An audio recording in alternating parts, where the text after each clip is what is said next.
అందులో ముఖ్యంగా ఈ అరాచక పాలన ఏదైతే ఇవాళ 2.5 సంవత్సరాలుగా సాగుతున్నదో ఈ పాలనను అంతమొందించాలంటే తప్పకుండా కొత్త తరం నాయకత్వం రావాల్సిన అవసరం ఉన్నది.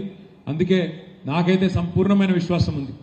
రాబోయే రోజుల్లో ఎన్నికలు ఎప్పుడు వచ్చినా అవి కేసీఆర్ ఎన్నికలుగానే ఉంటాయి. అసెంబ్లీ ఎన్నికలు కాదు, కేసీఆర్ ఎన్నికలే ఈ రాష్ట్రంలో జరుగుతాయి. కేసీఆర్ తిరిగి అధికారంలోకి వచ్చే ఎలక్షనే జరుగుతుంది. ఇది నా ఒక్కడే ఆలోచన కాదు.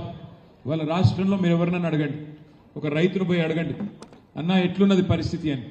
రైతు మరి వారి బాధలు వర్ణనాతీతంగా ఉన్నాయి. నిన్నగాక మొన్న నేను జగిత్యాలకు పోతే అక్కడ ఒక రైతు సోదరుడు కలిసినాడు. ఊరికేనే అడిగిన నేను ఎట్లుందన్న పరిస్థితి అని. ఆయన నాతో ఒకటే ఒక మాటలో చెప్పిండు, ఏముంది సార్, 3 సార్లు రైతు బంధు ఎగ్గొట్టిండు, 3 తాపల రైతు బంధు ఎగ్గొడితే 27,000 కోట్లు మిగిలినాయి, అందులోకెళ్ళి 20,000 కోట్లు ఇచ్చి రుణమాఫీ చేసిన డబ్బా కొట్టుకుంటున్నాడు, మా పైసలు మాకే ఇచ్చి మీదికెళ్ళి బాకీ ఉన్నాడు, కానీ బయటికి మాత్రం రైతు బంధు ఎగ్గొట్టింది చెప్పాడు, రుణమాఫీ చేసిన అని చెప్పి అది కూడా ఊళ్ళో 4 మందికి చేసిండు, 12 మందికి కాలేదు, అట్లున్నది పాలన అని చెప్పి ఒకటే ఒక్క మాటల రైతన్న చెప్తా ఉన్నాడు. వాళ్ళ ఏ యువకుడిని అడగండి, 2 లక్షల ఉద్యోగాలని ఊరించి పెద్ద పెద్ద మాటలు చెప్పి చివరికి మోసం చేసి గద్దెనెక్కి 11,000 ఉద్యోగాలు కూడా ఇంతవరకు 2.5 సంవత్సరాల్లో ఇవ్వలేదు.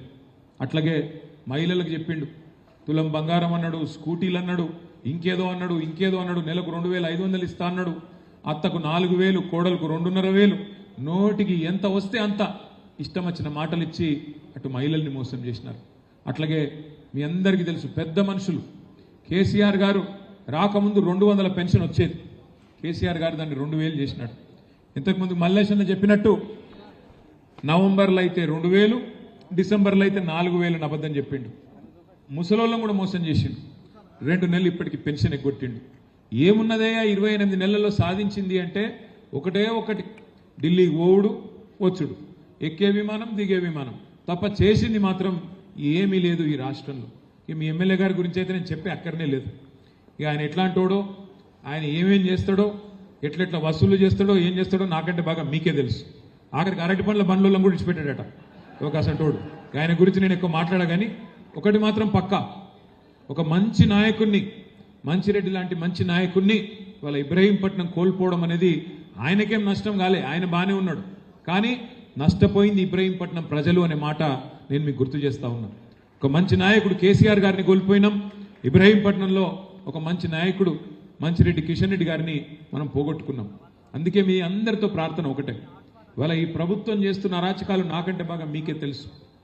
ఫార్మా సిటీ ఇక్కడనే బ్రహ్మాండంగా కేసీఆర్ గారి నాయకత్వంలో 14,000 ఎకరాలు సేకరించి మన ఆలోచన ఏముండే, ఒకటి ఒక గ్రీన్ ఫార్మా సిటీ పెట్టాలి, స్టేట్ ఆఫ్ ద ఆర్ట్ అంటే ప్రపంచంలో అత్యున్నతమైన ప్రమాణాలతో స్థానికంగా కాలుష్యం అనేది లేకుండా అక్కడే మరి బాగా చేయాలన్న ఉద్దేశంతో దాదాపు 7 సంవత్సరాలు కష్టపడి కిషన్ రెడ్డి గారు, సబితక్క, నేను మేమందరం కష్టపడి చాలా మందిని ఒప్పించి మెప్పించి కొంత ఇబ్బంది పెట్టి కూడా నిజంగా రైతులకు మొక్కాలి.